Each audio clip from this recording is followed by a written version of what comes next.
Ladies and Beautiful. gentlemen, welcome to the GBYWN Australia podcast. I'm your host, as usual, Aston Crude. It's nearly 4 in the morning, and I decided right now is a better time than ever to be having myself a little podcast with my friend Blade Shaw. Blade, welcome to the show. Thank you for having me back. It's like the third time now. Becoming a regular guest. Yeah, man, it's good. You know, I think this will be the fifth one we've done. Yeah, yeah. Or was it the sixth? I don't know. Um, We've talked a lot. anyway. The reason we're here tonight, you know, I'm speaking a bit more quieter because it is 4 in the morning and I'm sitting outside the back of my house. But I thought we should have a little casual conversation, Blade, about WZWA Wrestleution IV, and Ooh, we'll do a little preview of the show. I'm liking the sound of this. So, how hyped are you for Wrestleution IV, Blade? You know, it's funny because, obviously we had the awards night recently and that was a lot of fun Yeah, to get together with everybody, like, outside of wrestling, even though it was still about wrestling. But it kind of, like, set the wheels in motion a little bit, and then one of the booking committee, Ryan, who's a great guy, my former tag partner, he's been uploading all these hype videos, and like it seems to have been getting everybody like super enthusiastic, including me. Like I am 100%. now, yeah, I'm definitely at 100% now. Yeah. I'm pretty much chomping at the bit to get this thing going. Yeah, me too, man. You know, I think it's very likely we'll be able to top last year's show, which was Wrestleution 3, which, as we know, was an incredible event. Yeah, and it's crazy to think, with all the stuff that happened last year, like, Yeah, the end of the Elite Alliance and NC Viper and Dark Ice, and like, there was a lot of really cool stuff that happened last year. So so much, dude, you know. to think that we can top it, like, is, yeah, crazy. And, you know, last year we left it kind of open with a few things that you weren't expecting, weren't advertised, took place, like, you know, Deacon, suddenly he's the briefcase holder. Yeah, Mm, Triple A is the tag champs, which I'm sure no one thought was going to take place. And then, you know, by the end of the night, Carl Inglis is the backyard champion. So a lot of things that I don't think anyone was expecting took place. And we've also left it quite open for this year's resolution with Three Dogs, Hardcore Invitational, and Phases Open Challenge as well. mm. So a lot of things going down at this year's resolution. Hopefully we can top it, Blade. I hope so as well. It's one thing, obviously we want to top last year's show, but it's also another thing as well, being that, this is the first of the last 12 shows that we're going to have. So, Exactly, yeah. And, you know, when I was thinking about it earlier today, I thought, you know what, Resolution 1 was a good show, but we mm, beat it with Resolution 2. But yep. then we totally beat it with Resolution 3, so we've got to keep stepping up our game, and It, Resolution 5's going to have to be fucking out of this world. yeah, I was going to say, it makes you think, like, if we think now is crazy, next year is going to be something else. 100%, bro, and well, let's talk about Resolution 4, March Okay. 12th, 2016, WZWA Arena.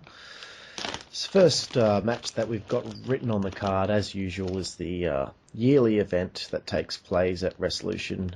El Queso Grande, one-on-one with El Papacito. This time it's a green card on a pole match. This will be the last time that these two will meet.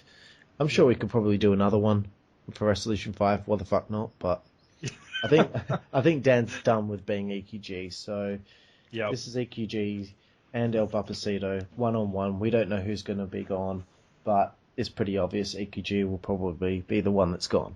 Yeah.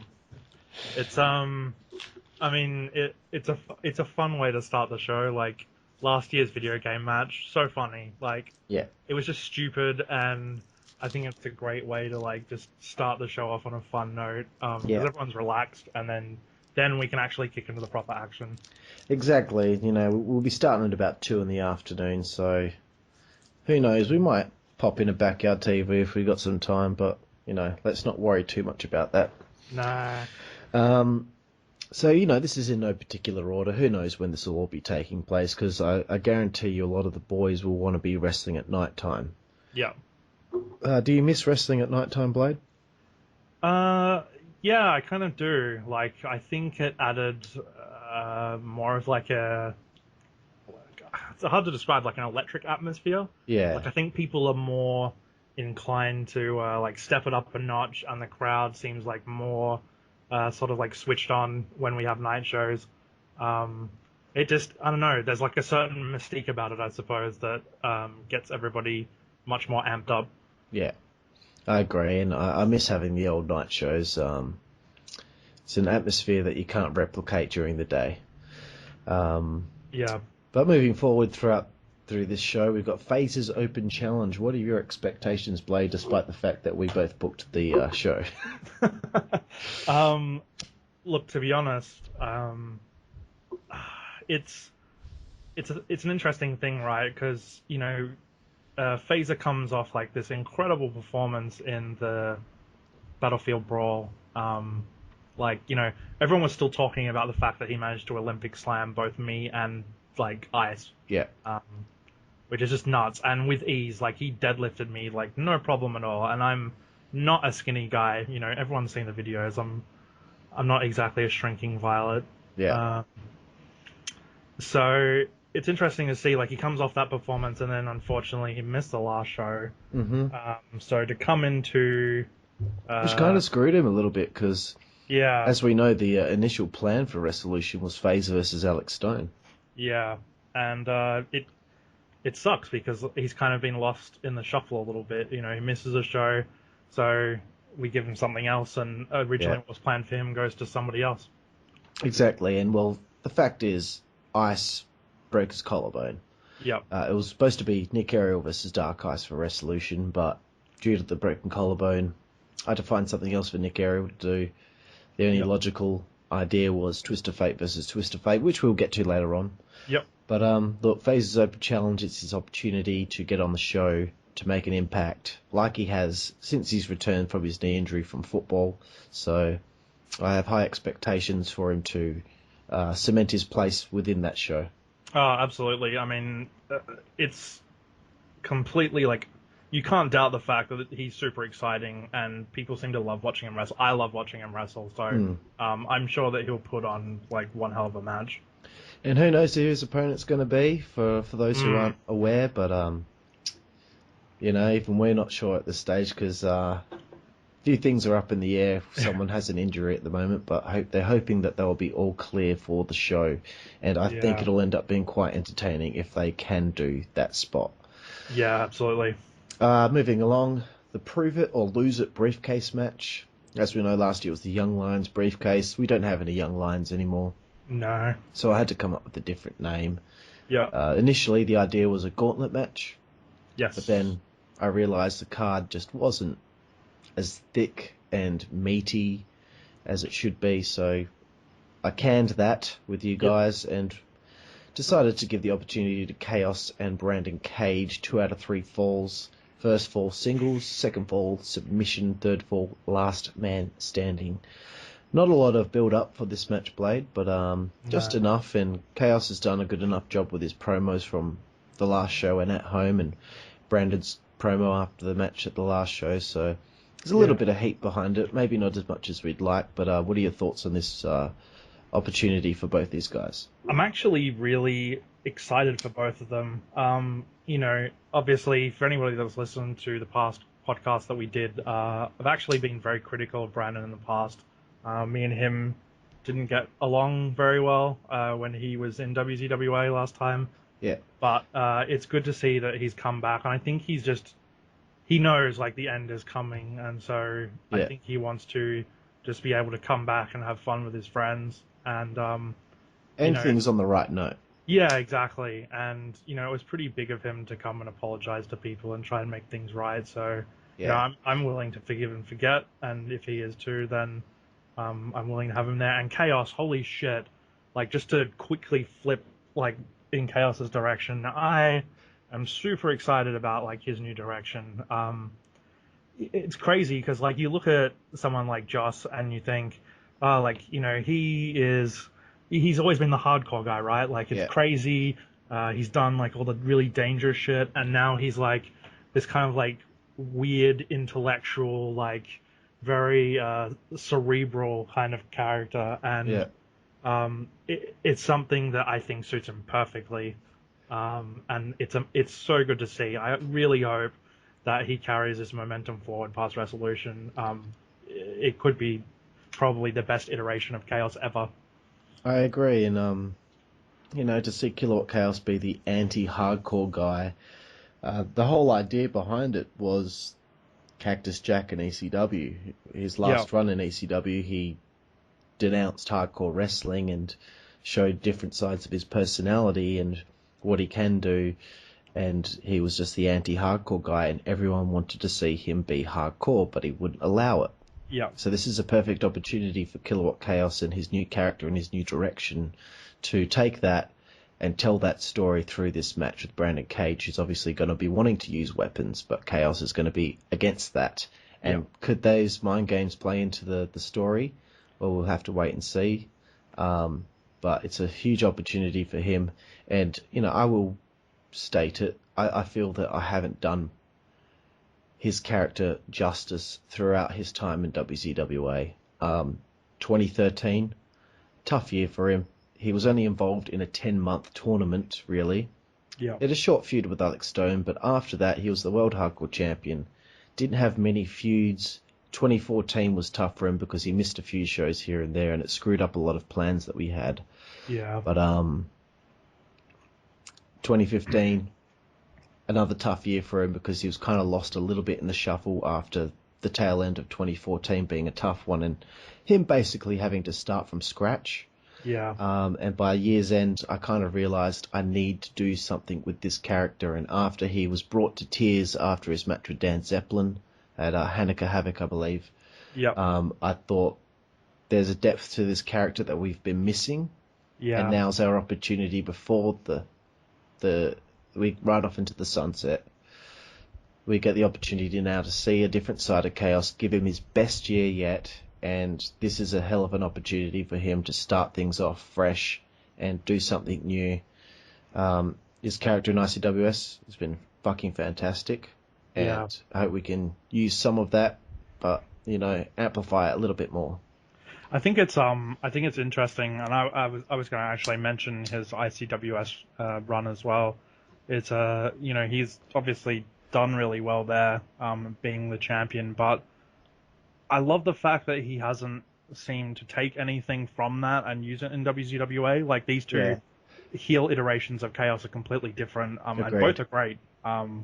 So you're completely right. There's such a depth to Joss, and he's such an intelligent, switched-on guy. Like, I think, like you said, we haven't been utilizing him to the best of his abilities, but I think this is the first step in a really good direction.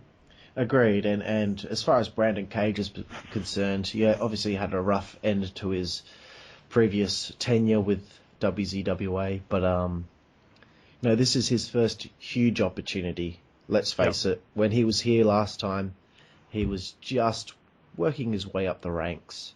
He wasn't really doing a hell of a lot because you've got to pay your dues before you get the top spots. Yeah. So he was never in any stipulated matches. He was never in a big match situation. No. So this is the first time he's actually been in a match where it means something and there's something on the line, and I think he's really excited for the opportunity and he's been pumped up about it. So this is a huge opportunity not only for Chaos but for Brandon Cage to really spread his wings and show what he's made of.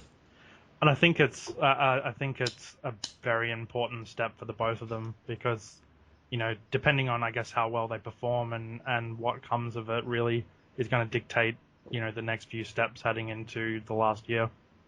100%, bro. Well, next on the card, we've got Three Dogs Hardcore Invitational. Oh, this will be good. So, obviously, 2015, he's in the same situation as Chaos. I mean, 2014, the tail end, him and Chaos screwed up quite a lot. And it messed up a 7-month feud that was supposed to have against the Rebellion. Yes. Lowe didn't help the situation either with his situation as well. Yep. So as 2015 rolled along, he missed a couple shows. And that didn't help his situation whatsoever, And the fact was, it was just a breakdown in communication. He deleted Facebook. It was hard to get in touch with him.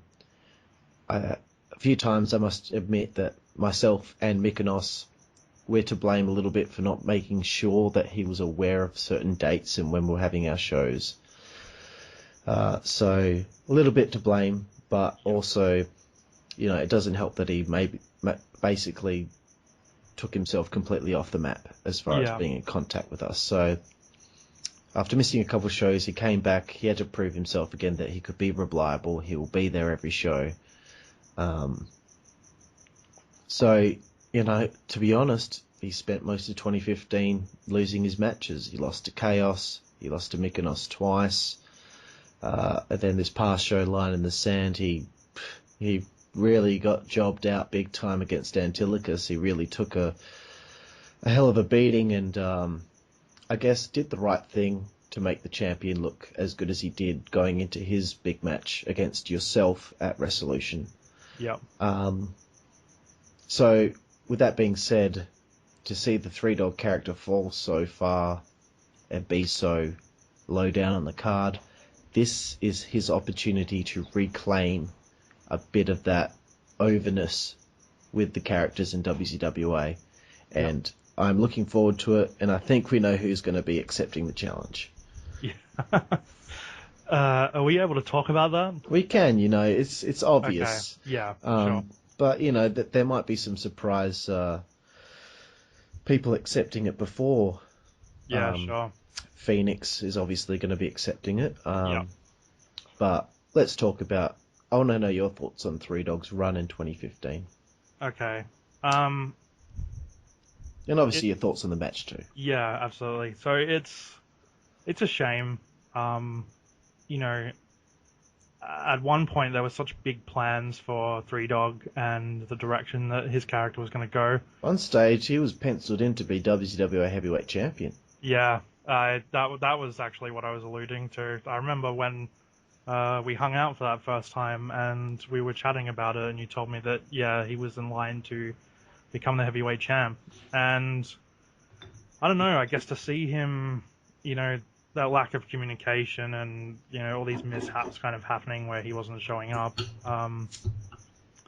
it's a real shame because, when you think back, over all this time, I always hate to think that, any of the guys are going to regret, missing shows, or it's just one of those things you don't want to do. Yeah.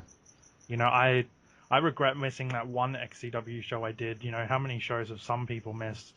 Yeah. I'm sure they regret that, as much as I do. And it's just one of those things, you don't get that time back. And backyard wrestling, it's one of those things, it's always going to be a limited time. It's just a matter of when. So I don't know. I'd like to see this year be really good for him. But I do think that we need to see something different out of him. Yeah.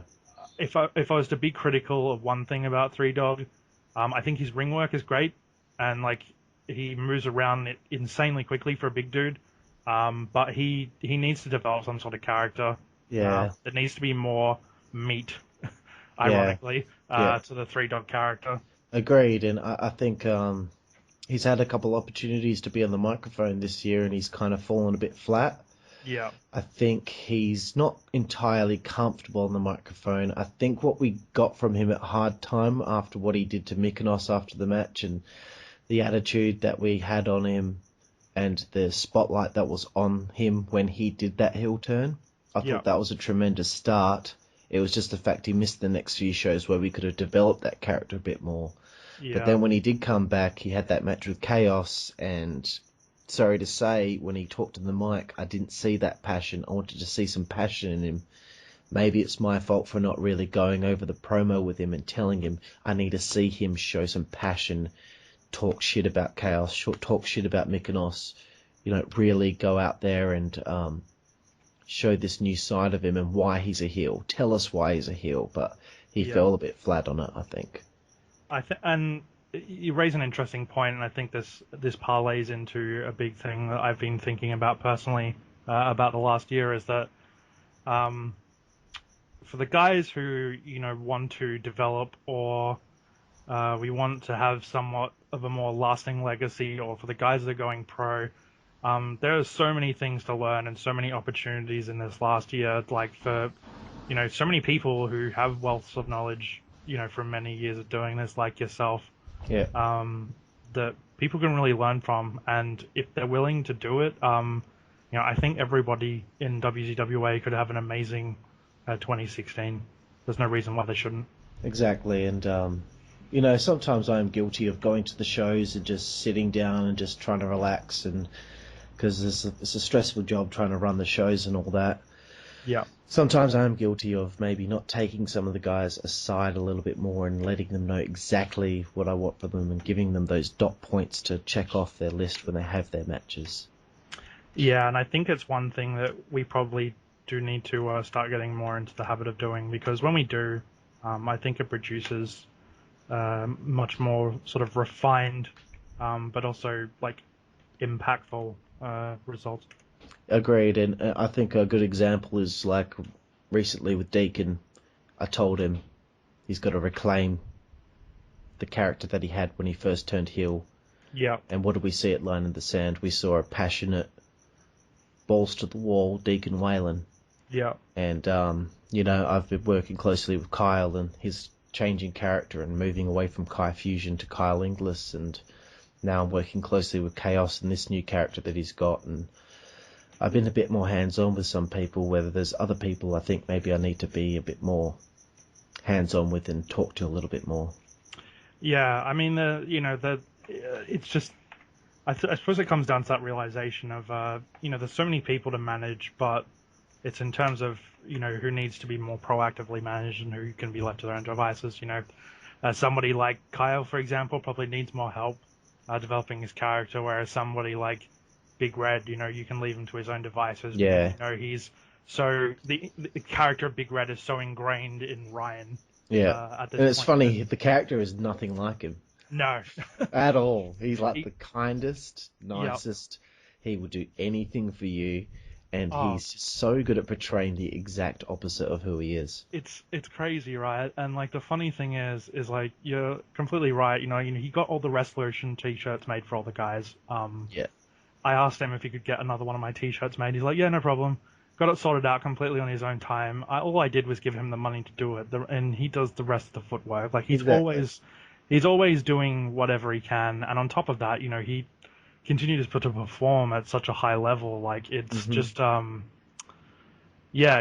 like him, he's just at this point he knows what he's doing, and you don't need to really tell him. But, as I said, everybody's different. So I think this year is a good chance for us to help out the guys and for us to make this probably... I would like this to be the best year that WZWA's ever had, period. Me too, I agree.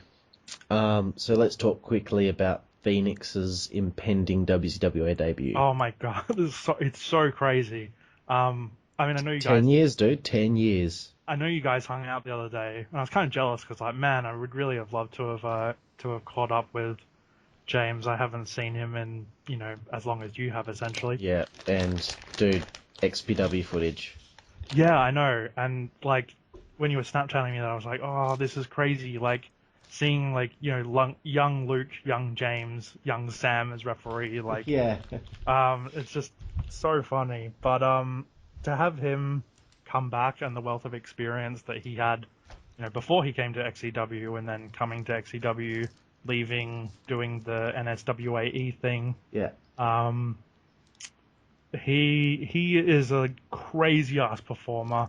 Yeah. You watch that XPW match he had with Luke, and we were 15? You guys were 16 at the time, maybe? Or oh yeah, 14? he was just so violent, I guess is the best way to describe it. He was just a loose cannon. You didn't know what was going to happen next. Exactly. And so him and Three Dog, I think, have the potential to put on a fucking crazy match. As long as Three Dog's head's in the game, I think it'll go perfect. Yeah, absolutely. And I think, because I know James is going to be sitting with him all day talking about what they're going to do, and I think Aaron will finally come around and know that this is a big situation for him and a big opportunity.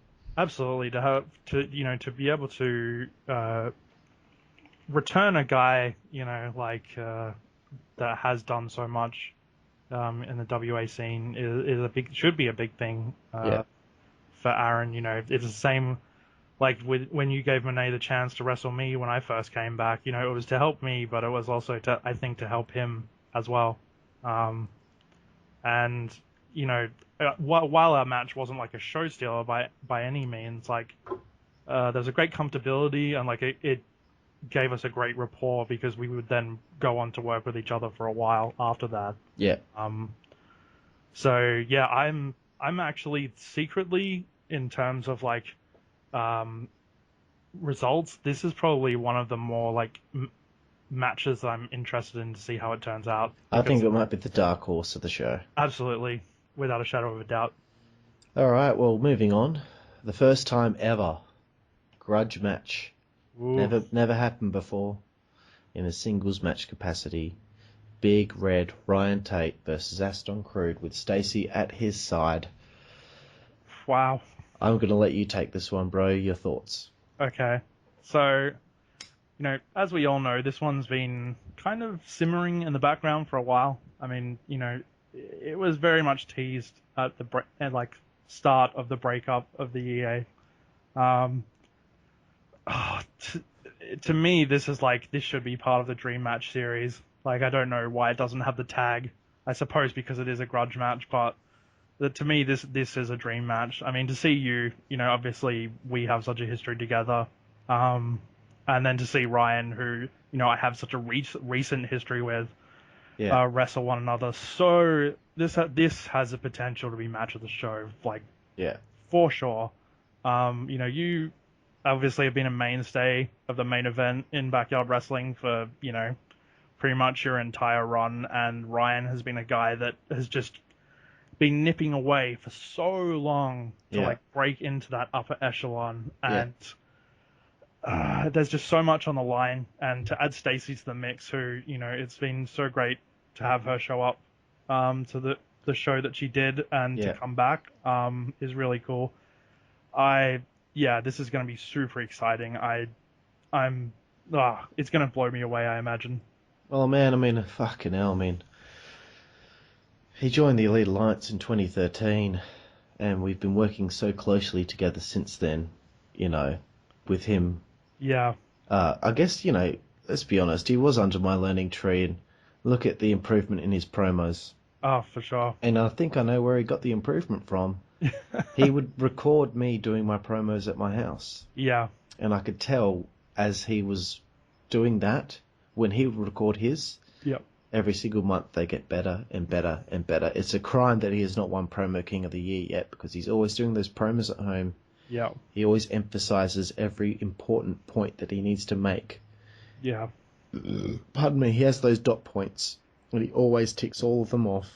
Yeah. He does a fucking great job, and the fact that he and I have never had a match...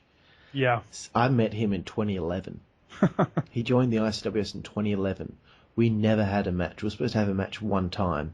Yeah. And it never happened because of whatever it was. I think I didn't show up or something like that. Yeah. But it never happened. We got to get a taste in that tag match at Line in the Sand on February 6th. Yeah. It was cool.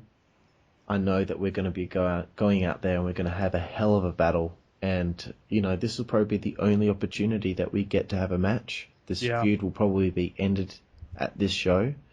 So, hey, hoping that ICWS picks back up and I get to have a rematch with them at some point. But definitely looking forward to this. And I think this could go down as one of the all-time great matches in my career.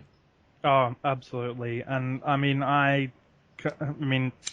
not going to blow smoke up your ass because we've all done it for fucking ever at this point. So I'm going to focus a bit more on Ryan, but to win Feud of the Year with Ryan and to get so close to winning Match of the Year, and we only had like he said, we only had one match in that entire feud, and the rest of it was built entirely between the two of us, through promos and through all the extra work that we were doing while our tag team was deteriorating. It's just what happens sometimes, like Ice and Regan, they had 3 matches. Yeah. Because it worked. But with you and Ryan, it could only be one and done. That was it. And to be honest, that was probably the best way to do it. Because, And to be honest, that was probably the best way to do it. and I wouldn't do it another way. But he deserves so much props, and he accelerated me to the level where I am at now. I would not be main eventing Wrestleution if I did not have such a good feud with him. I don't think. I agree. I think it was the stepping stone that you needed in order to be ready for someone like Antilochus and to be ready to be in the main event scene. And Ryan was going to make or break me, and he absolutely made me. He made me look like $1 million. And since then, look at what's happened with you. Yeah, Each and every event, the improvement that you've shown after 13 years or however long you've done backyard wrestling. To see that much improvement in such a short amount of time after doing it for that long, that's incredible. Yeah, it's I said to some of the guys, it's crazy to think that in the limelight of my career, I'm probably putting on the best performances, and I'm in the best frame of mind and character that I've ever been. It's crazy. Yeah. So moving on, the next match is written down as the 2016 Dream Match Series. Oh. Rockstar Alex Stone versus the Excellence of Extreme Nick Ariel. One time only. Will never happen again. Twist of Fate versus Twist of Fate. I know Nick doesn't want me to use that tagline because he thinks it's lame, but hey, they're the two guys that have used that move for the last, however many years. Holy shit, dude. That will be a fucking hell of a match. And I want to make this announcement. It's going to be Falls Count Anywhere, Alex Stone's specialty. It's like when we're getting towards the back end of the card, it's like, holy shit, every match is like a potential, like, match of the year, match of the show, like, these are all candidates, I think, that are worthy, like, and all of these matches I expect to be, like, top caliber shit. Yeah. To see Nick and Alex wrestle is going to be so good. It's just something that you would never think that you would see. Yeah, and especially because, the two of them are pretty much in, like, semi-retirement. Just the once it's enough. And we're very lucky to be able to view something like this. Yeah, absolutely. It's like seeing Johnny V versus, Alex Stone as well. To see that was great. And they put on such a good match. And undoubtedly, somebody like Nick and Alex, they have the potential to steal the show, hands down. Yeah, and I'll be honest, I really wanted Nick to be more involved in 2015. I wanted him to be on the roster again. Yeah. I wanted to make sure that we ticked off all those boxes and we made sure that we could get, as much juice out of most juice out of the sponge as we could. Yeah. And obviously Alex wasn't going to be wrestling until Christmas Carnage against Luke Monet, but this year we also get that opportunity to see matches with Alex. He's going to be a mainstay in the Dream Match series because let's be honest, he hasn't wrestled a lot of the guys. He hasn't wrestled the likes of Daniel Johnston, JD Flame, Three Dog, guys like that. Yeah. And I think just to see these two go out there and put on a match will be something that I never thought I'd see, and it's something that will go down in history as a very important match in Aussie backyard wrestling. And I'm insanely jealous of Nick, well, both of them, because I want the opportunity to wrestle both. I never, Alex. Well, it's penciled in this year, both matches. Yeah. So you will get the chance. And to have a match with both of them, it's going to be crazy. But to see the two of them together, insane. So good. Agreed. All right, next on the card, no disqualification, Big Ace versus the Rat Carl Inglis. We saw them battle at Christmas Carnage last year. Yep. They know each other very well. I'm looking forward to seeing what they can do that's different from the first battle. What do you think, Blade? I think this is important because it means a lot to somebody in Kyle's position, because he will undoubtedly probably have to carry the match, I think. And I think that's important to him because I feel like in the past maybe he's been carried a little bit by sort of more seasoned or more experienced people. And he needs to find his footing as far as carrying a match Yeah. and learning that ability to carry a match against someone less experienced so that he can walk away from backyard wrestling saying, by the end of it, I could be a ring general like a Ryan Tate, like a Luke Monet, like a Mykonos. Yeah, absolutely. And I think that's the big next step for him. For Ace, I would just like to see him go out there and have fun. Like, he seems to have struggled the past couple of shows. Agreed. And it's really difficult because I love Ace. Like, we talk so much online because we share very similar interests. And it's a shame because he seems much more isolated at the shows, and I know that he has spoken about his sort of uncertainty in his future in the WZWA. I just hope he doesn't leave. Me either. I think this could be a big year for him. No pun intended. I want to be able to say that we helped him with his confidence as a human being and helped him come out of his shell. It's not just about the wrestling, it's about the person. Look at Just Mike when he was in XCW and he first started. He was very shy, very quiet. By the end of it, he was the loudest cunt there, you know? I think Yeah. I want to do that for Ace. I want to be able to say that, you know, the WZWA had an effect on him and made him a more well-rounded social person, you know? And I think, I know that, like, for example, he's been hanging out with more of the guys from WZWA away from wrestling and stuff. I think that's really important, and I would hate for that to stop as much as I would hate for him to stop coming to WZWA as well. Yeah.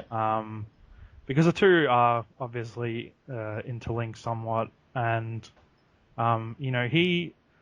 he could learn. There's a wealth of knowledge to be learned from big guys in the WZWA, with Ice unfortunately being injured at the moment, and myself and Chaos, like, he has the opportunity to learn so much, and I think he has the ability to improve immensely. Yeah, and this year I know we've got penciled in a few things with him and the bigger guys, so I'd love to see him get out there and tangle with some of the other giants in the Federation. Yeah, absolutely. I'm looking forward to this. I think it's important for the both of them. Me too. All right, well, the next one that I've got penciled in here is the ladder match for the Backyard Championship. Deacon Whalen and the Rat Carl Inglis. A near year-long feud that's been taking place between the former members of Circus Royale. Hey, man, nearly 2 years they were a tag team. 18 months in, they finally won the tag team titles. The story that's been told has been incredible. I'm really proud of what the booking committee have done with this feud. Deacon has stepped up to another level. Kyle has stepped up to another level. And, 3 years in a row now, Kyle will be in a ladder match at Wrestleution. We know what he's capable of, and it'll be interesting to see how Deacon handles a ladder match without having to rely on, 4 other people aside from his tag partner in the same match. Yeah. So, Blade, your thoughts on this? And while you give your thoughts on this, I've got to grab another beer, so keep Okay. talking until I get back. All right. All right. So, I think this match, and I keep repeating myself because there just is so many high caliber matches on this card, but this again has another possibility to completely steal the show. They put on such a performance in their match last show, and I know that everybody is super excited. It was, pretty sure, when Carl put up the poll, it was the match that people were actually most anticipating. And mate. so it's one of those things, right? Like, I said to them afterwards, I was like, guys, you put on a hell of a match. And I'm like, and now you have to top that at Wrestleution. So you talk about Line in the Sand, are you? Yeah. And it was the best match on the show, no doubt. And that's what I said. And so, I said to them, like, that was a great match, and now you have to go out there and do better than that at the next show. And I think they have the capability to do it. Like I said, I sound like a broken record, but another match that has the potential to steal the show, undoubtedly. And to be the culmination of a year-long feud of ex-tag team partners. Yeah. Like you said, we've put a lot of work into this particular angle, and it has ebbed and flowed a little bit, but it's caught that spark again, like right at the end, and I think this is the perfect way and time to end it. 100%, bro, and the opportunity's there for them to have match of the show, match of the year, and this could be a career-defining match between these two in 10 years' time. Excuse me, when they tell their friends I used to be a backyard wrestler, hopefully this will be the match that they show as an example of what they did. Yeah, absolutely. And, it's great because there are all of us who have these matches that we can point to and say that we love them, but there's always got that one match that people be like, I'll never forget that. And I do hope, like you said, that this is it for them. Excellent, bro. Alright, well, next up, WZWA Tag Team Championship. Could this be the swan song of the tag team titles? It's going to be a tough year because everyone's got a lot on their plate to get done before it's all said and done. The golden era of the tag teams in WZWA is well and truly over, let's admit it. We had the Rebellion, we had the franchise, we had Legion, we had Circus Royale, we had Blade Short and Ryan Tate, we had Alex Stone and Aston Crude, we had Dark Ice and Rex Regum. All those teams are gone now, and now it's down to just two at the moment. Well, and let's not forget AAA, of course. But now it's down to these two. Hopefully we can keep the tag team championships relevant in 2016. Yep. But this is the last of the dying breed, I suppose. Steel Erection, 1990, awesome. Blade, your thoughts on the build up to this match and what you think this match could be? So, obviously I've kind of been defined as a tag team wrestler all the way up until this point. So, tag team wrestling means a lot to me on a personal level. The Billy Gunn of backyard wrestling. Yeah, exactly. It's funny that how those things turn out. He's my favorite wrestler and ends up being kind of the guy that my career follows the same sort of... Badass Billy Gunn, badass Blade Shaw. Yeah. I didn't even realize it until we entered the name. I was like, oh my god, I didn't realize we actually totally took the name of your favorite wrestler. It would have only been more obvious if we used the one Blade Shaw. The one Blade Shaw. So dumb. So it is a shame. I completely agree. I think the golden age of tag team wrestling in WZWA is over. Yeah. I'm personally glad that I got to be involved with the back end of that. Yeah. It was just such a great experience to wrestle some of the coolest tag teams. I would have loved to have seen Blade Shaw and Ryan Tate against the Rebellion. Yeah, I would have loved to have done that too. Yeah. Without a shadow of a doubt. It's a shame that it will never happen, but... Of course. Moving on, Of course. I think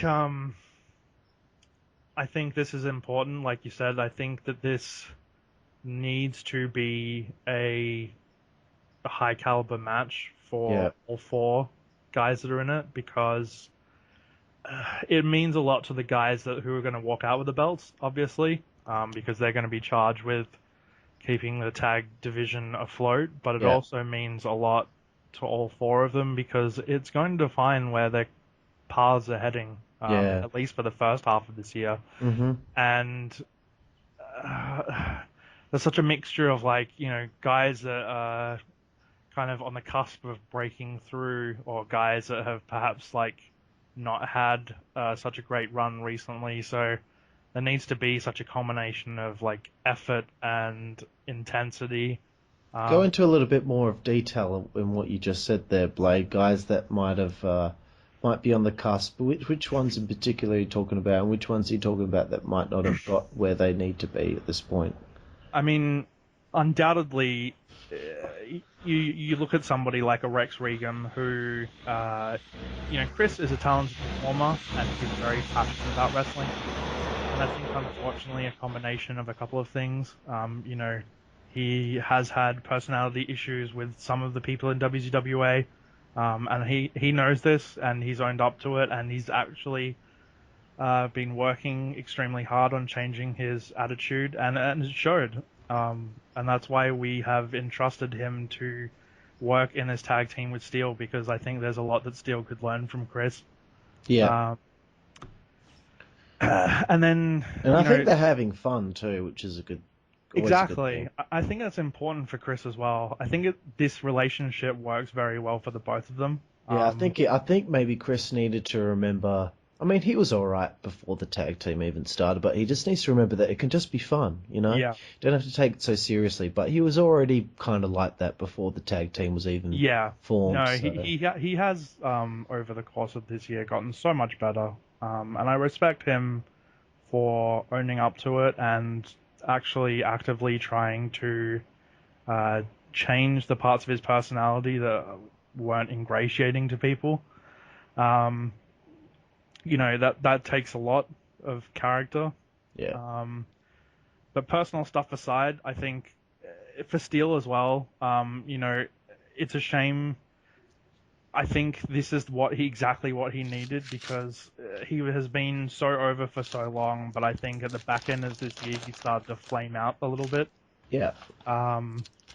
He at one point I was like, man, he could win Babyface of the Year, like, hands down. He was close, dude. He was fucking close. Yeah, he was very close. Was he runner-up, or was it someone else? I think he was runner-up. I mean, I did end up... Because he was over huge after his match with DJ at Wrestleution 3. He was over huge. Yeah. And it's because of how great your character was that you overtook him in the end.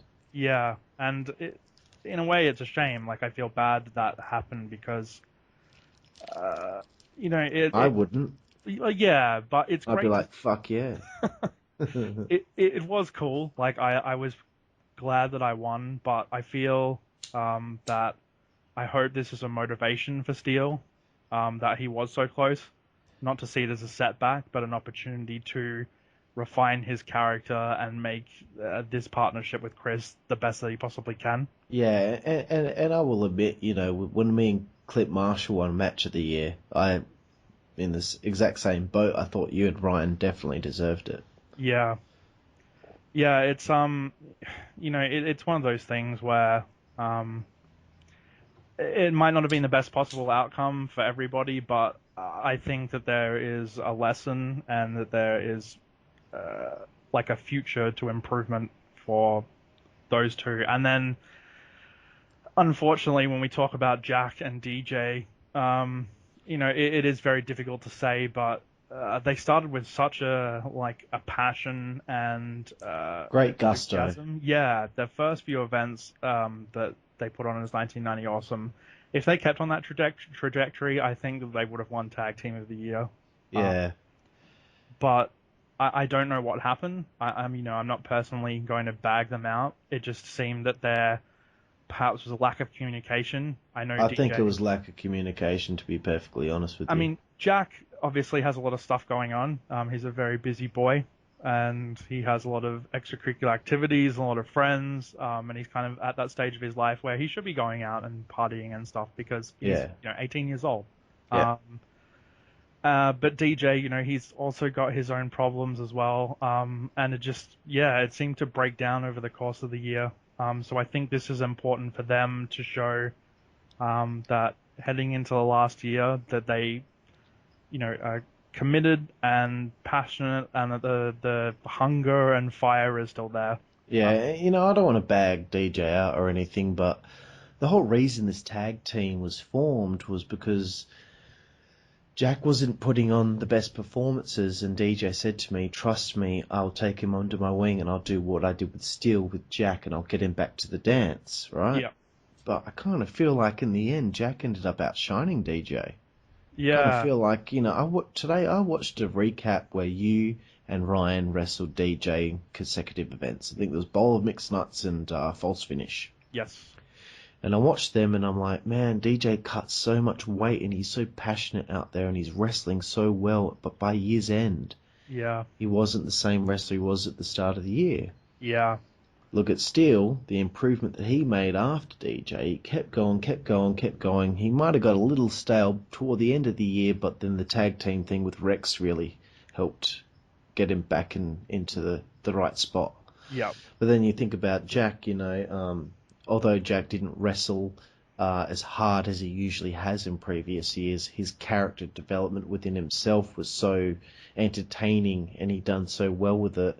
I think in the end he might have ended up outshining DJ a little bit, and as I said earlier, DJ wanted Jack as his pet project, and in the end I think DJ forgot about himself a little bit there. Yeah. And forgot how to keep himself fresh, because it seemed like it was just basically his team with Steele cutting those same promos that he did when he was with Steele, and he ended up getting a little bit stale. Yeah. And I think it's I think it's a shame as well because you know I like Jack and DJ both, and I always hate seeing potential go to waste. I think it's like the biggest crime. Whenever something, you see those flashes of brilliance and then they're gone. Yeah. It's so disappointing. And I think that they had those flashes of brilliance and They did, yeah. They left. And it's sad, but I'd say about, sorry to cut you off. No, that's okay. I'd say about, September, October, November was a tough time for that team because, during that time DJ missed a show. Yeah. And on that show, Jack didn't end up wrestling because, whatever reason, a couple of people might have missed the show or whatever. Yeah. But when DJ missed that show, it really screwed up an idea that I had for a storyline with XCW versus ICWS. Yeah. Although in the end, John and Nick ended up bailing and screwing that storyline up themselves. I think with the attitude that he had at the time, it was hard to come back from and to get him back in a prominent position. So when he did come back to the next show, well, we had no one for Phaser to wrestle because DJ wasn't at the previous show for that storyline. Now we got to start from scratch. Yeah. So basically DJ had to put over Phaser, which was a great match, of course, but I think that missed show with Jack and DJ really kind of held them back from 1990 Awesome becoming 1990 Awesome, you know what I mean? Yeah, absolutely. But I think the important thing to take away from it all is that, back to my original point, is that this is so important for all four of them. So I hope that they don't take this as an insult, but I do hope that they go out there and put on an absolute cracker. And I hope they realise that this is an important match. Yeah, absolutely. I hope they don't think, we're just being stuck in the tag team thing. We don't get the spotlight on us as a singles wrestler at this event. I hope they realise being in a tag team title match is a big deal. And tag teams are hard because you don't. When you're a singles wrestler, you only have to think about yourself. But when you're in a tag team, you have to think about two people, and getting two people over is so much harder. Yeah. So they're charged with a difficult task. I want to see them rise to the occasion. Me too, and I'm just looking forward to that double cannonball. My God, I think yeah. that's something that's got to happen in that match, and Yeah, absolutely. I would love to see a double senton splash. But I would love like when Jack does it, his opponent totally no-sells it, I hope that's something that happens. I mean, that might be a spoiler alert there, but it doesn't matter if I say it ahead of time. We would all be expecting it, and it'll be fucking hilarious if it took place. Oh, absolutely. They Chris and DJ, they have good minds in terms of ring psychology. Mm-hmm. And Jack's been around doing tag team wrestling, for an age, and Yeah. Steele is still learning, but I think he understands in his own way, what works and what doesn't for him. Yeah. So I think they have the potential to put on like a really good, solid, fun match. If all four of them are able to like get together and just get fired up. And the fact that the name Wrestleution is in the title, they're going to bring their A game, dude. Oh, absolutely. Everyone always rises to that occasion. Yeah, no, for sure. I'm looking forward to it. Excellent, bro. Next one that we've got, there's 3 to go. Yep. The 2016 Dream Match Series. Pardon me. The GBYWN World Hardcore Championship. The Cannibal Dan Zeppelin defends against Johnny V. This is a match for the ages. You think about what XCW and ICWS mean to this state in this country with backyard wrestling. Yeah. You think of the people, the players that were there that meant the most to their federations. You can't look any further than Johnny V in XCW, and you cannot look any further than Dan Zeppelin in ICWS. The fact that this match hasn't happened yet makes no sense whatsoever. Yeah. But I think now we've got lightning in a bottle. The dust has settled. Now is the perfect opportunity for these two to clash. Maybe whenever it was last year, I think it was Hanukkah Havoc, these two were supposed to wrestle. Maybe then wasn't the right time. Yeah. Maybe the wrestling gods were telling us, like when the wrestling gods ended Evil Intentions early, so I didn't have to put over Vonnie Too Horny.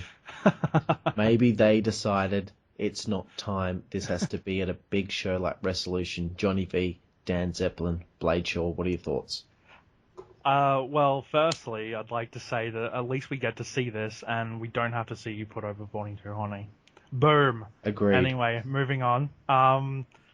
I don't want to keep saying it, but it's so frustrating and so amazing because all these matches are just like, bam, match of the year contender, match of the year contender, match of the year contender.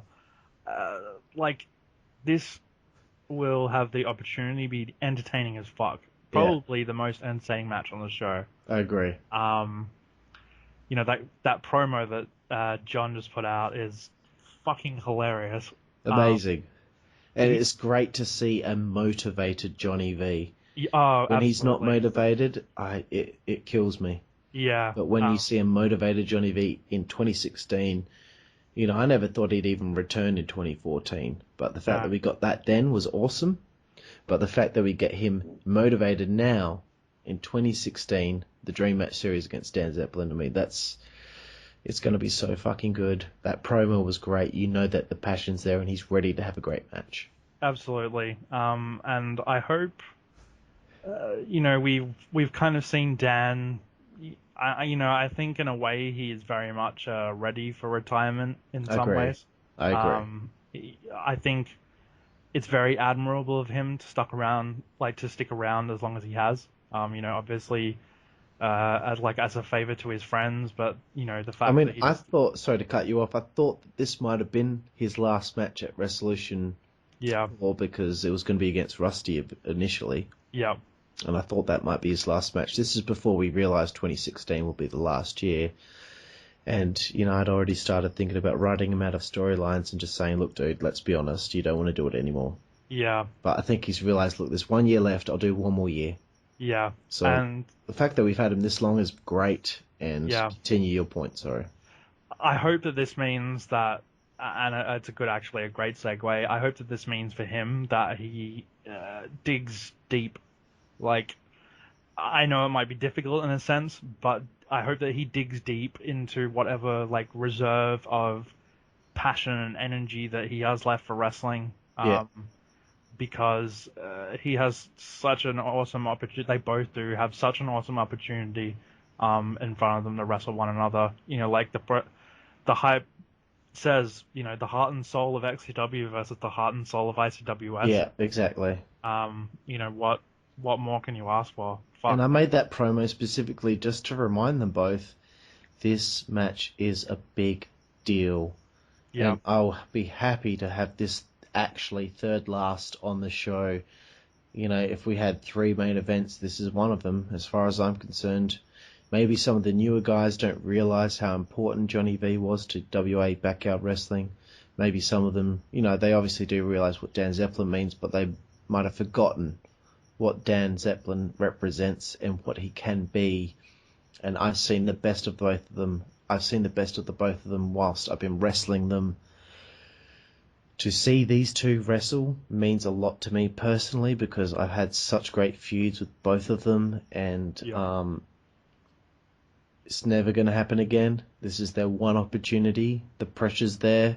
It's all on the line. The GBYWN World Hardcore Championship is being represented here, and I can't wait to see the outcome of this. And,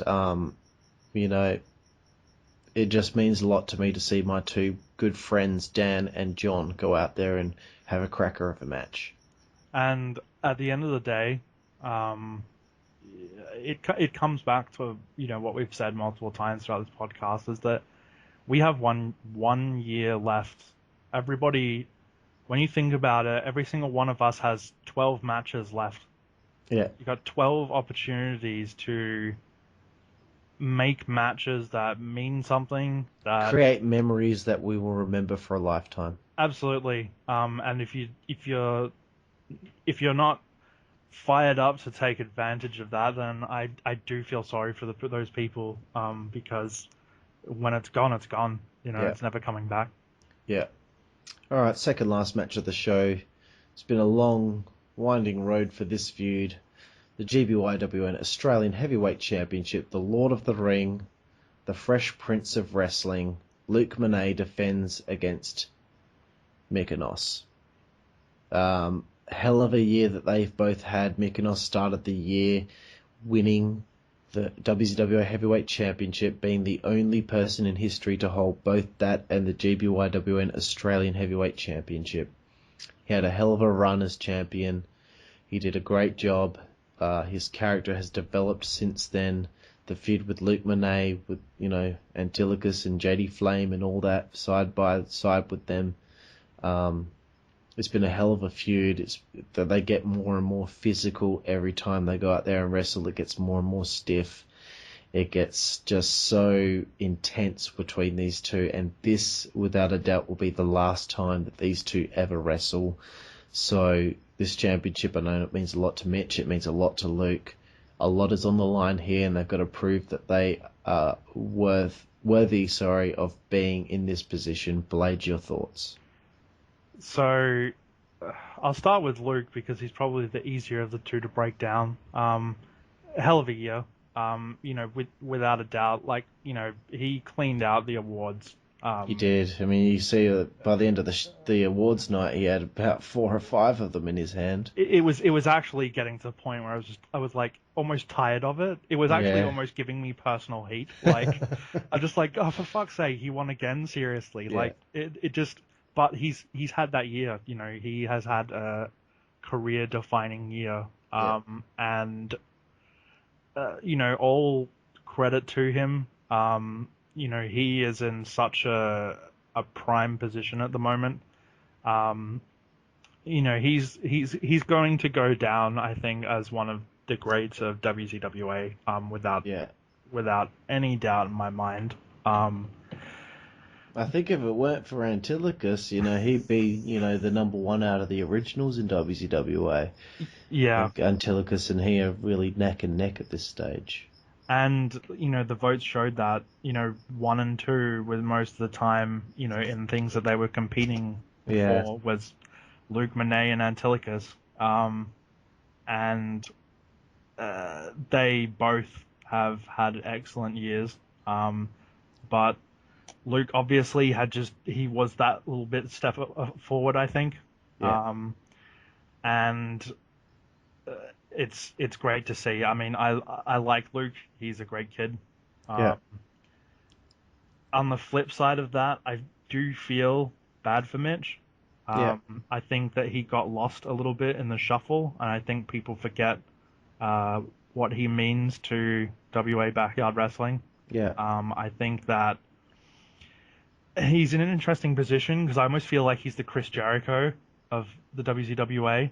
When people have conversations about the Attitude Era and the great wrestlers, people always talk like Stone Cold, The Rock, Triple H, and Jericho. Undertaker, yeah. And Jericho kind of is just on the outside of that. He's always like 8th or 9th because there was so many big stars in that era, Absolutely. And, Jericho is the first undisputed champion, that the WWE had. And Mitch is the only guy to hold the heavyweight and GBYWN Australian title. It's mirroring.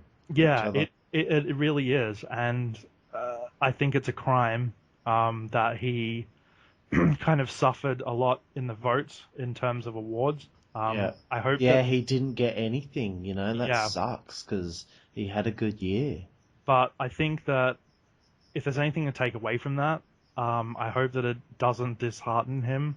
Me neither. And I think, sorry to cut you off, I think one of the problems is that since the inception of WZWA, Mitch has not had a good showing at the end of year awards. Yeah. And I think every year he gets more and more disappointed when he finds himself not really winning too many things. I think one time he won Champion of the Year, but I might be wrong. But I think he really wants to win Wrestler of the Year. He really wants to win Babyface of the Year or Heel of the Year. He really wants to have a year like a Luke Monet in 2015, and I think it's been warranted, but it's just been so competitive with the rest of the roster. I think that, I mean, in previous years, it might not have been, I think, as competitive. If you think about this year in terms of how many breakouts that there's been in terms of, like Luke Monet, top award winner now, Antilicus, also burst onto the scene. He was the blueprint, like I said in my questioning for his podcast. I consider him to be the blueprint of the new era of heel in WZWA. And he was so humbled by that, he loved that. And he, I looked at him and I said, after Luke accepted his award for Wrestler of the Year, he came second and I was third. I said to Jacob, you know what this means? And he was like, what? And I was like, we've got to have match of the year. And I have expressed my interest to you, and I'll express my interest, I guess, in a public forum right now. I would like to see Jacob win Wrestler of the Year next year. I think he deserves it. I think it was a shame that he didn't win it this year, to be honest. Not to take away from what Luke did, because he did an exceptional job. Yeah. But Jacob, he... there's just that little extra bit I think that he needs, and he's like 0.5% away from being the complete package. 100%, dude. I think it's just the promos. Yeah, and I hope that he starts to get his confidence back, and I think he will. Obviously, being that I'm part of the booking committee, I do know the plans for him this year. Sometimes he hits it out of the park, man, but sometimes he lets those hecklers get inside of his head and then he screws up the promo and then he hands the mic to Luke to finish off the promo. That's why Luke won Promo King of the Year, I believe. But sometimes Jacob hits it out of the park, but, it's 50-50. And I think, I will admit, I think a little bit of the onus lays on us as well. I think maybe we did put Luke inadvertently in a position to maybe look a little bit stronger. Yeah. I don't think that was an intentional thing, but it ended up being like that. So I think this is a very important year for Mitch, because I think he needs to, and this is something I've said to you, I think that Mitch needs to find a direction that works for him and to stick with it, and to evolve it. I think he's always had issues with, he's a great wrestler, he's a great technician, and he's a great ring psychologist and match general, but he needs to establish himself a character that he is passionate about, that he wants to invest time into, and that he's willing to flesh out and see through to the end. We've just seen too many different iterations of Mykonos, unfortunately. He's tried just like get things to stick, and they just haven't. If you were there in 2012, it was 100% worse than it is now. He did not know what he wanted to do, who he wanted to be. He didn't know if he wanted to retire or not. Yeah. He could not figure out what he wanted out of his backyard wrestling tenure. And I mean, I think I've seen in my time in WZWA maybe 3 or 4 different like kind of versions of Mykonos. Yeah. And you know, when you look at other wrestlers, there's only been like 2 versions of me, or 2 versions of Luke Monet, or 2 versions of Antilicus. You know, you do have to work with something and stick at it, and I think that's been his biggest downfall. You know, for Luke, obviously he's in such a good position right now. You know, it's almost like he could do no wrong. Yeah. So he just needs to continue to be consistent and not to get complacent, I suppose. And to Antilicus, he just, like I said, he needs that little extra bit. And I think he'll get it this year. Me too. So for the 3 of them, and I mean, I've probably talked too much about Antilicus when I should talk about him next. But for Monet and Mykonos, this is a huge moment, and I think that there's a lot for both of them to take away from it. Agreed, bro. And we'll get to it right now. The main event, WZWA Heavyweight Championship. Special guest referee, Commissioner JD Flame. We don't even need to worry about that because we know he's going to hit it out the park. He's going to play that role perfectly. Yeah. You've got the hardcore god Antilicus putting the belt on the line against the All-American Australian, yourself, Blade Shaw, with Lila at his side, at ringside. Blade, as far as I'm concerned, the biggest match of your career. As far as I'm concerned, the biggest match of Antilicus' career to main event Wrestleution finally after all these years. Yeah. This is the opportunity for both of you to go balls to the wall, lay it all on the line, and have the best match you can possibly have, and really cement both your legacies in WZWA and Australian backyard wrestling. And I think, yeah, it's just such an important match for you, and I want to know your thoughts on how you feel going into this. When you're standing backstage as your theme song plays, I want to know how many beats per minute you think your heart's going to be pounding. I want to know how big of a moment this is for you to be main eventing Wrestleution IV.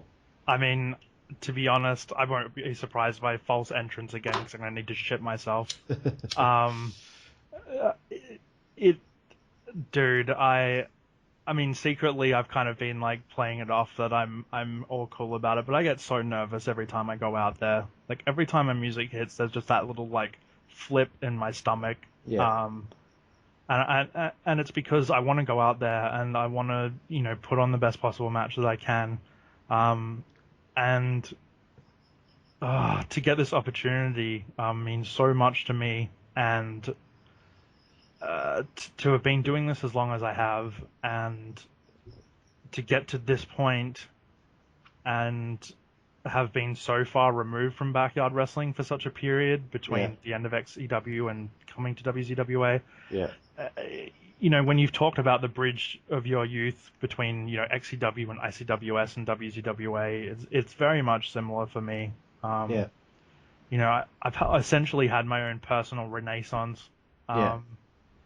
And to get the opportunity to wrestle a guy that is so on top of his game right now, you know, I was He's so the man. He is the man. Absolutely, and I was so humbled to lose to Luke and Jacob in Wrestler of the Year, because to even be considered in that caliber, personally to me, was like so humbling. You know, I've always had, and it was very much a thing I felt when I first came back to the WZWA, was people didn't quite understand what my value or what my stock was, I suppose. Agreed, yeah. People were like, oh, he's an XCW guy. Like, yeah, okay. And then slowly, as I started wrestling, like, you know, more of the, like, bigger ICWS era guys and got more involved, people were like, oh, okay, this guy's actually, like, pretty important. Like, you know, people like Mike Delcano, you know, he was so gracious in saying that he was excited to wrestle me, like an CW legend. And, Mitch, after we had our match, he was like, I was really surprised that we had such great chemistry. He's like, I hope we get to wrestle again. Yeah.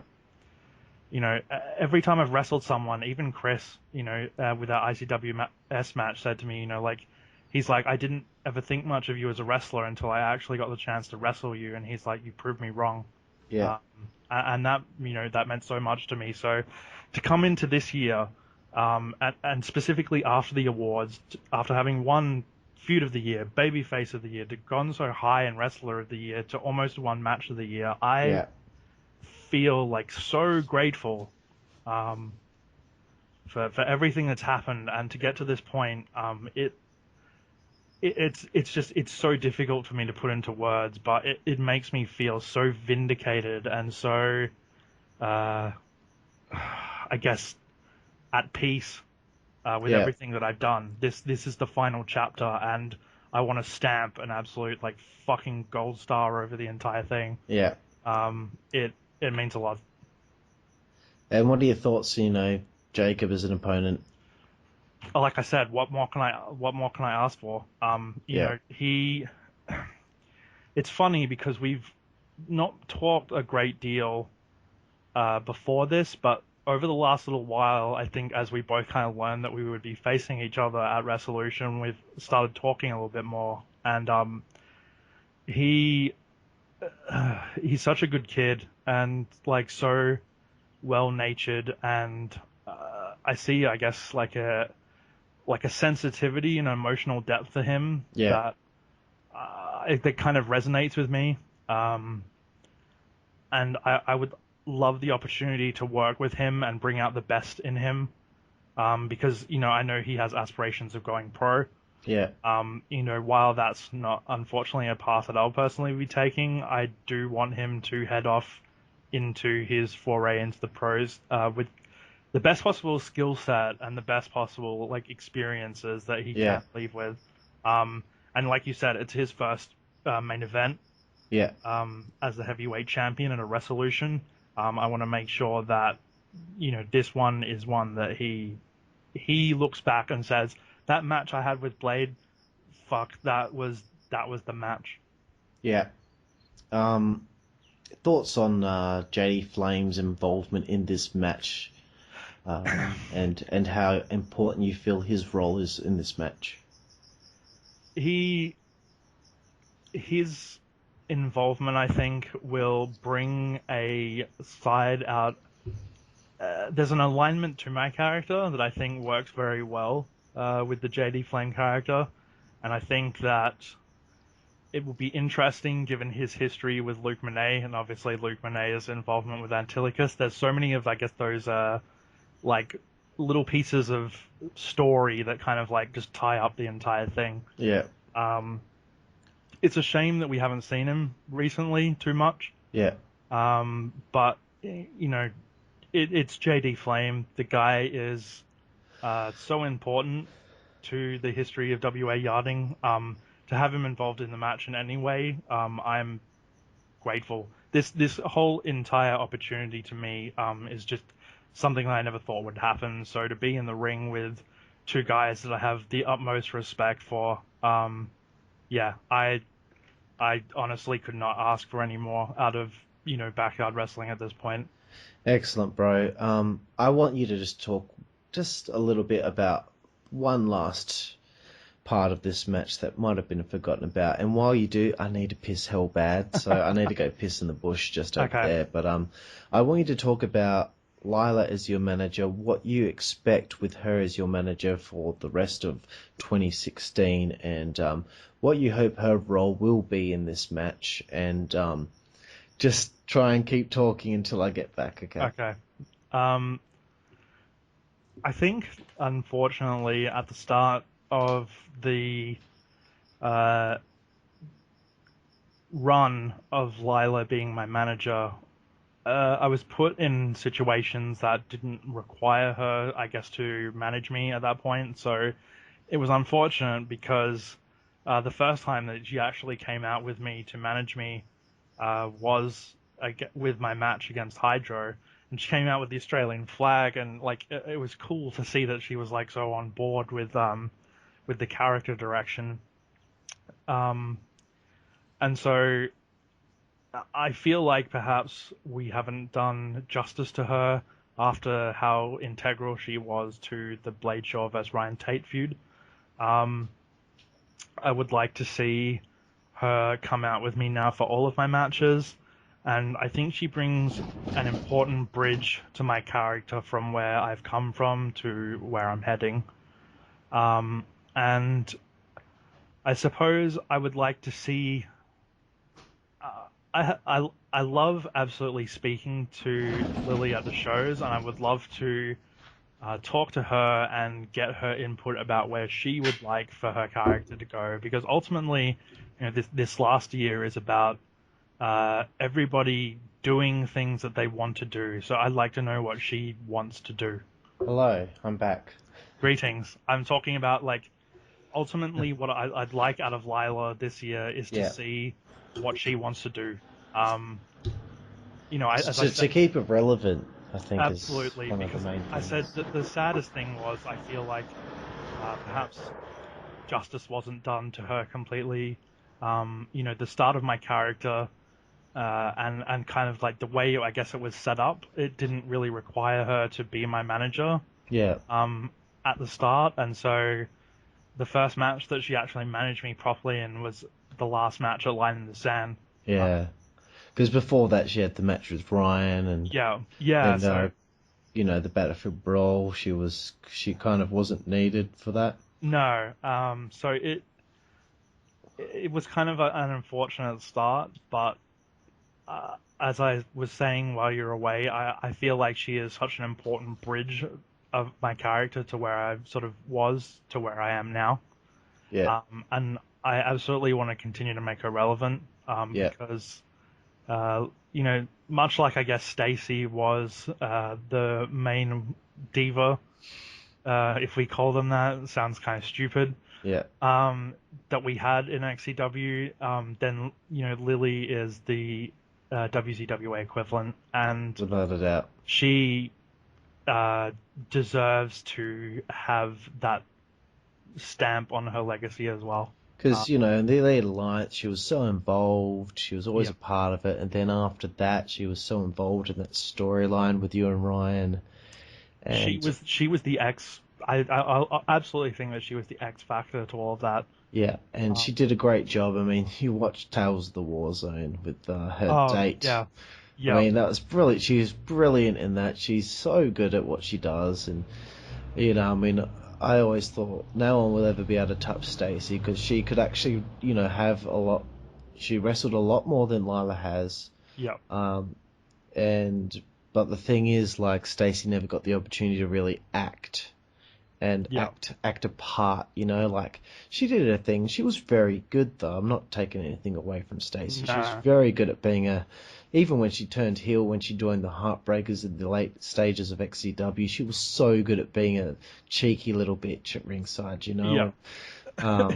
When she gave Diffuser the head scissors in the last ever XCW match, and she was prancing around, like this cocky, and then she just got fucking choke slammed, like she deserved, Yeah. She was doing such a good job doing that, and it was good to see her as a heel.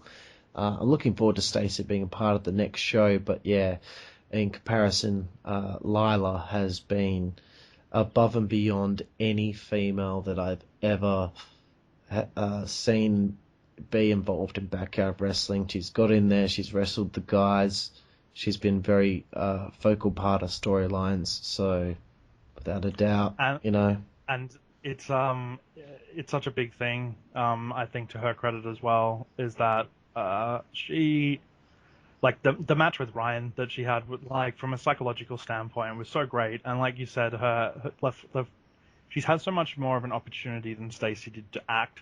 And I think that was such, like, a captivating part of our feud, was seeing kind of like her bewildered innocence and like not understanding like how this friendship was deteriorating, and the fact that she was caught in the middle. I think she played her part so well, and she deserved. I honestly almost feel bad. We probably should have got her a certificate, because she was. Yeah, no, I agree. She deserves something, but hey, she like beat about half the roster and Wrestler of the She Year did, from one yeah, match. One match. yeah. I'm It's not counting the match of the Mojo Flow. One match. yeah. It's like I said to her afterwards. I'm like, you deserved every single one of those votes. She absolutely did. And Look, female Wrestler of the Year, she would have won. yeah, oh, for sure. All right, Blade. Well, that brings us to the end of Wrestleution IV, the biggest event in Australian backyard wrestling history. It's in 1 week. Can you believe it? 1 week until the biggest show of the year. Are you going to party with me afterwards? Yeah, I'm gonna have some beers. I haven't had any. I've actually been very beer free for quite a while now at shows. So we should party afterward, I think. I think so. I think the last year we've worked hard. We've had some ups and downs, especially with the start of 2015. That was very scary for all of us. But we need to celebrate our year. I believe we did at the Yardy Awards, but I want to really celebrate after the end of Wrestleution IV, without a doubt. Absolutely. Well, that brings us to the end of that part, and, I know it's 20 past 5 in the morning now. Have you got another 10, 20 minutes? Yeah, no, I can do that. All right, well, I'm segueing from all of this now, and I want to go into a little section called Uber Facts. Do you know what Uber Facts are, Blade? No, I don't actually. There is a website called uber-facts.com. You go on this website, and there are a lot of facts that you read on there, and you don't know whether to believe them or not because they're pretty fucking ridiculous, but, apparently they're true. Okay. So I just want to talk some shit with you just to end this bit of the podcast and have a bit of a laugh. Yeah, I like it. Now, did you know, Blade, Yes. that a town in Alaska has a cat for the mayor? Mayor Stubbs has been at the helm of a small town of Talkeetna,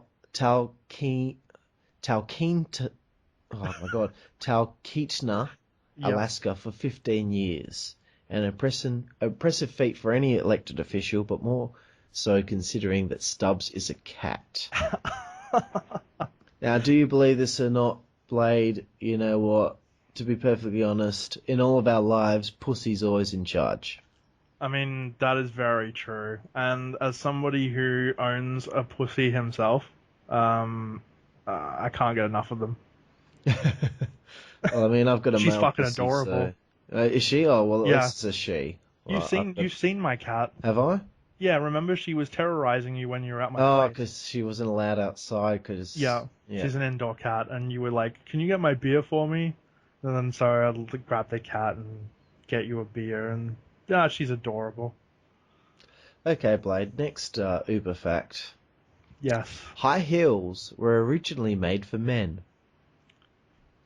Do you believe this, Blade? Because, I don't know, I have a hard time believing that.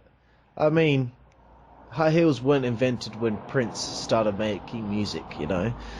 And when Motley Crue started making music. Do you believe this, Blade? No, I don't.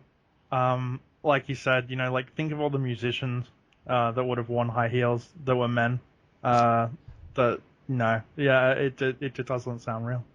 Well, apparently, when soldiers stood up, the heels helped them secure his stance so that he could shoot his bow and arrow more effectively. I don't know how far back the high heels go, but apparently they helped people shoot a bow and arrow. By keeping them grounded, essentially.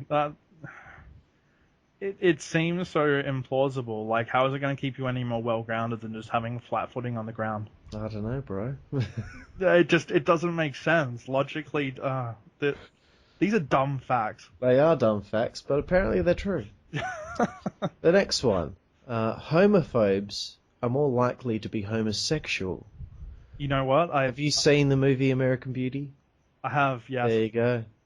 Proof is in the pudding. Yeah, and I actually would believe that, which is a shame that, this isn't like even a good fact, it's just a sad fact that's true, I think. It's obvious, I reckon everyone in the Westboro Baptist Church loves pussy or dick. The God hates fags. No, I think they're all gay, to be honest. Yeah, I would say so. They're probably very self-loathing individuals. Okay, alright, I got a ridiculous one, and there's a bit of a write-up that I got to read as well. Okay. A man once sued his wife for being ugly. Northern China resident Jian Feng was married to a pretty girl. Things were going well. They got pregnant and had a baby girl.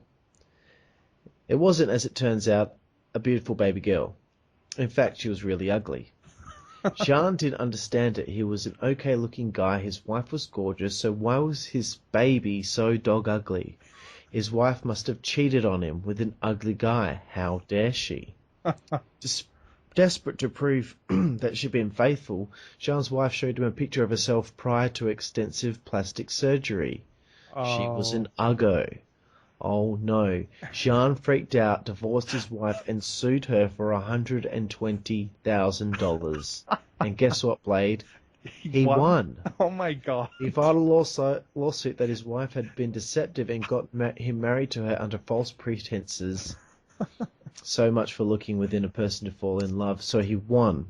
Not only did the woman pay $100,000 for the surgery to make her pretty, she had to pay $120,000 to a guy who apparently loved her for the looks that she paid for. Oh well, at least she has her ugly baby to keep her company.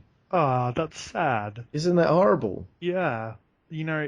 Actually, it's funny that you mentioned this because what I was doing tonight previously was my partner Jade works at like a board game store, and she bought this game that was called You Be the Judge, and basically it's these cards that like talk about these ridiculous court cases, and then you basically say, whether you think the court ruled in like favor or against gotcha. the people.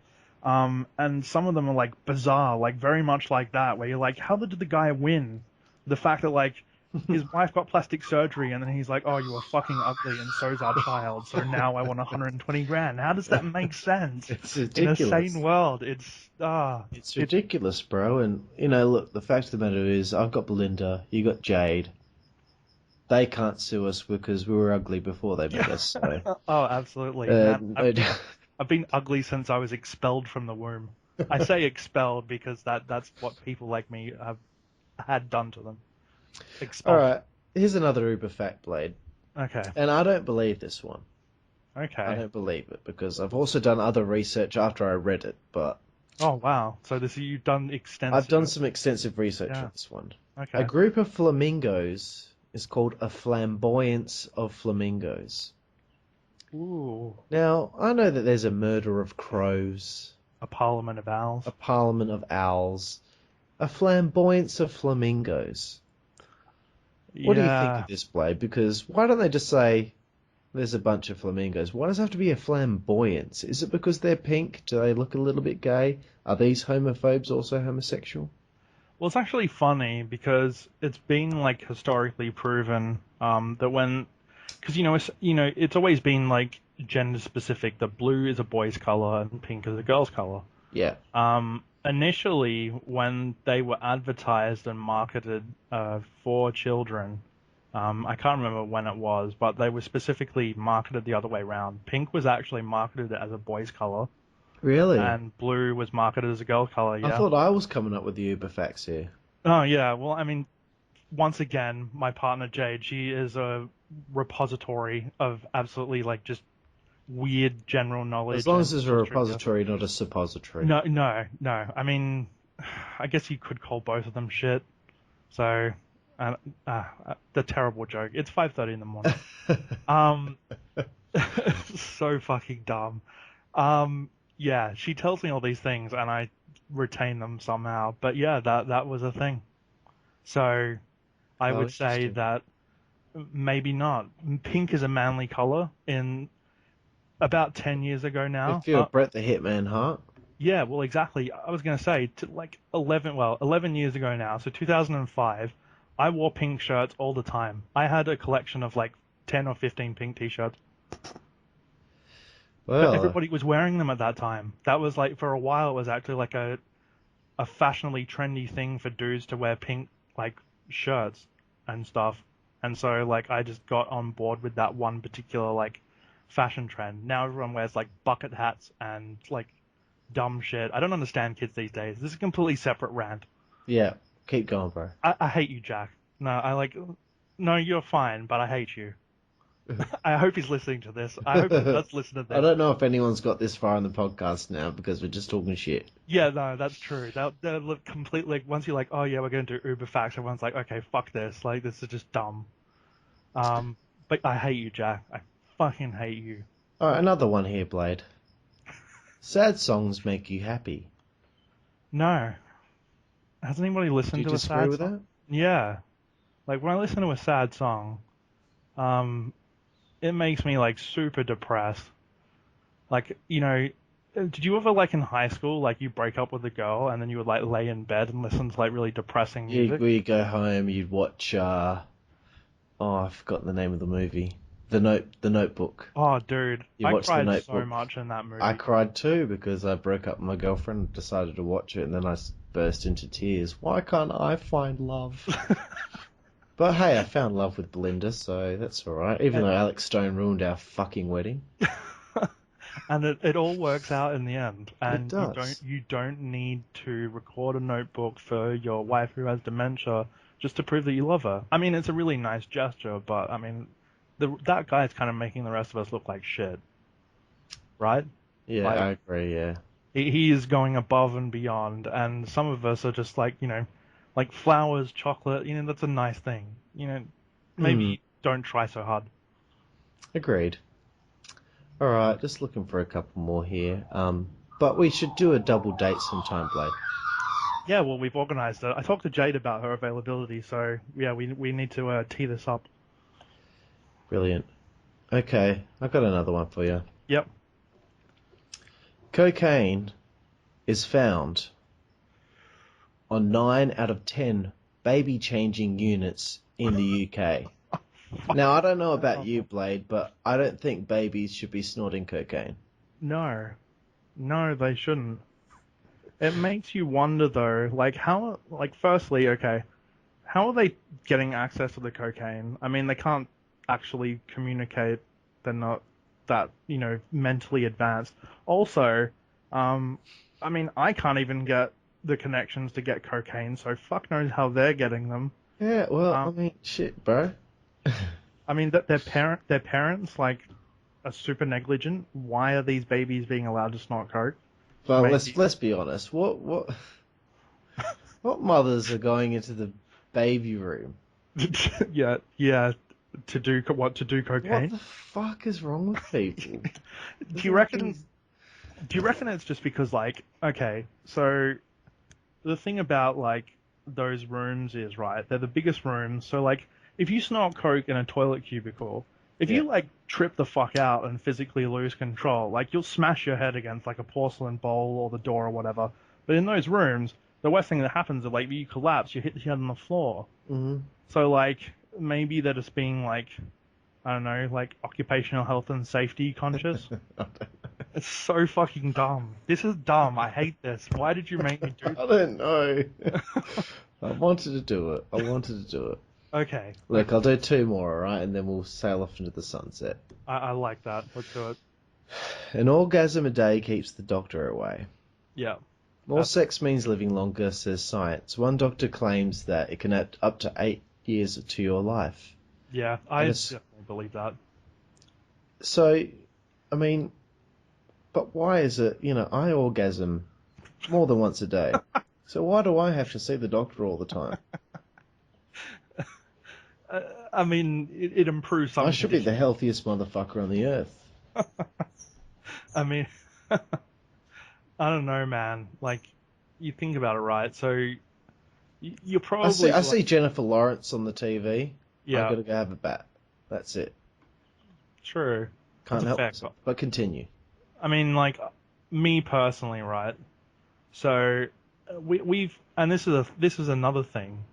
So, I was reading this article the other day on the news that was talking about, like, how young girls now feel pressured into, like, taking nude or sexually suggestive pictures. That they did some survey, and it was, like, 8 out of 10, like, girls between 15 to 18 feel pressured into, like, sending their boyfriend, like, sexually explicit photography. Yeah. because that's the society we live in, man. Like, we all watch porn and we're like, that's sick, but it's like not realistic, right? Yeah. Like, you can't expect a woman to be like that. Well, sometimes in your life you do meet women like that, and it's like, actually, that's pretty fucking sick. Yeah, I mean, like, no, without a doubt, but, a nice girl that you want to take home to your mother, she's not like that. She's not going to take a load on her face. No, she's gonna, you treat her like a woman, and I don't even know what I'm talking about anymore, because I'm super tired, and I've completely gone off on a tangent. Okay, look, I got one more, okay, and then we'll so finish, much. okay? Okay.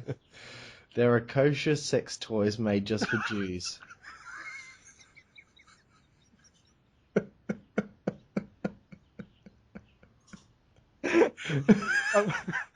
It makes me wonder if there's like also halal sex toys as well. Like, how ridiculous is that? I'm sure that like right now Delcano, Zibby, and fucking Justin, yeah, and Zach are all enjoying this immensely. Wait, is Zach Jewish? Yeah. Oh, okay, yeah. So like, Fleischer, you couldn't get more Jewish than Fleischer as a surname. That's true. I wish he would change his surname to Goldberg. I don't know why. I just think it would be cool. Zach Goldberg. Sounds good. But I mean, that is amazing. That's probably the best Uber fact that you've read all night. Well, I saved the best to last. A rabbi blessing a sex toy to make it kosher. Unbelievable. We live in an amazing world where this is a thing. I'm very proud of humanity and the advancements that we've made towards these sort of things. All right, Blade. Look, we'll head off into the sunset now because, well, the sunrise is about to come up, and oh god, I'm sitting outside right now. I can hear the birds. The sky is slightly blue. Yeah, it's getting pretty bad now. I better get to bed before I get in trouble with the missus. But look, tonight we for nearly 2 hours now we've talked about Wrestleution. Yep. And we also checked out some Uber facts. So thank you very much for joining me on the podcast here, Blade. Yeah, and before any of you go calling me like a social justice warrior because I like have progressive views about women, shut your face, as said by JD Flame. Well said, bro. All right, well, we'll say goodbye now. So thank you very much, Blade, for being a part of this interview. Thank you for having me on, and now I'm going to go onto eBay and look if I can find kosher sex toys. Excellent, bro. Well, look, I'll end the podcast now, but I'll say a personal goodbye afterward, okay? Thank you. All right. Good night, everyone. Thank you for listening to the GBYWN Australia podcast. I'm Aston Crude, alongside Badass Blade Shaw. Oh, yeah. And, we'll see you on March 12 at Wrestleution IV. Peace out. All right. See you guys.